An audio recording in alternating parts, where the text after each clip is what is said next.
மாளிகை வந்து பொலிட்டிக்கல் பவனா மாறிடுச்சு, ஆளுநர் வந்து அரசியல்வாதியா மாறிடுச்சு, அமைச்சர் ரகுபதி குற்றச்சாட்டு வைக்கிறார். ரகுபதி என்னங்க, அவருக்கு என்னங்க தெரியும்? அவருக்கு ஏதாவது தேவைன்னா கவர்னர் தான் போய் மனு கொடுக்கணும். இதே முதலமைச்சர் ஸ்டாலின் அவர்கள் அதிமுக ஆட்சியில் பல முறை சென்று கவர்னர் மாளிகையில் எல்லாம் மனு கொடுத்திருக்கிறாரு. அப்ப அங்க ஒரு பொலிட்டிக்கல் சக்தி இருக்கு, நிர்வாக சக்தி அங்க இருக்கு, நிர்வாக தலைமை அங்க இருக்குன்னு தெரியாமையா போய் மனு கொடுத்தாங்க திமுக? ஏற்கனவே அதிமுக ஆட்சியில் இருக்கக்கூடிய அமைச்சர்கள் மீது ஊழல் பட்டியல் அங்கெல்லாம் கொடுத்தீங்க.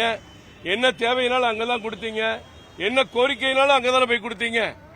அப்ப அங்க ஒரு அரசியல் சக்தியை நிர்ணயிக்கிற, அரசியலுக்கு வழிகாட்டுற தலைவர் கவர்னர் இருக்காருங்கிறதுனாலதான் கொடுத்தாங்க. இப்ப கொடுக்கறதுலயோ அவர் பேசுறதுலயோ எந்த தவறு இல்ல. காந்தி மண்டபத்தில் போய் சுத்தம் பண்ணும் போது மது பாட்டில் இருந்து சொன்னாரு, உடனே எல்லாரும் கூப்பாடு போடுறாங்க, வேணுனே சொல்றாரு.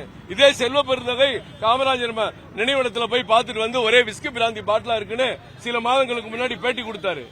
அப்ப எல்லாரும் பேசாம இருந்தீங்க. நீ கவர்னர் போய் உண்மையில சுத்தம் பண்ணிருக்கிறாரு, சுத்தம் பண்ணப்ப இருந்தப்ப சொன்னா தப்புங்கிறீங்க. மதச்சார்பின்மை என்பது இடையில திணிக்கப்பட்டது உண்மைதான். இது இந்த உலகத்துக்கே தெரியும். அரசியலமைப்பு சட்டத்தை எழுதிய அம்பேத்கர் இன்றைக்கு இருந்தா அவர் சொல்லுவார், இடையில திணிக்கப்பட்டதுன்னு அவர் சொன்னா எல்லாரும் கூப்பாடு போடுறீங்க. உண்மையை கவர்னர் சொன்னா உங்களுக்கு எல்லாம் பிடிக்கல, உடனே அரசியல் மையம் அதிகார மையம்னு பிரச்சனை பண்றதுக்காகவே இங்க இருக்காங்க. அவர்களுக்கு வேண்டிய ரப்பர் ஸ்டாம்ப் பொம்மை ஒரு கவர்னராக இங்க இருந்தா எதுவுமே பேச மாட்டாங்க.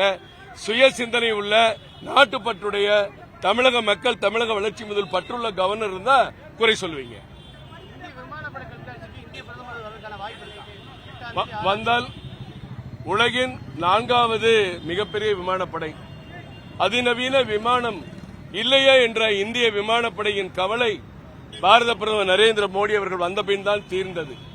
1985க்கு பிறகு ஒரு நவீன விமானத்தை இந்த நாடு வாங்கல.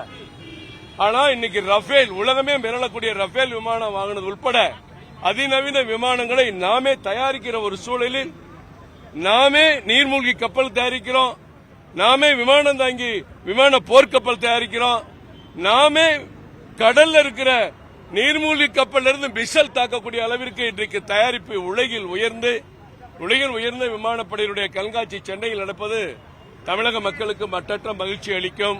பிரதமர் வருகை தந்தால் மிக மிக மகிழ்ச்சி அடைவோம். நிச்சயம் வருவார்கள்.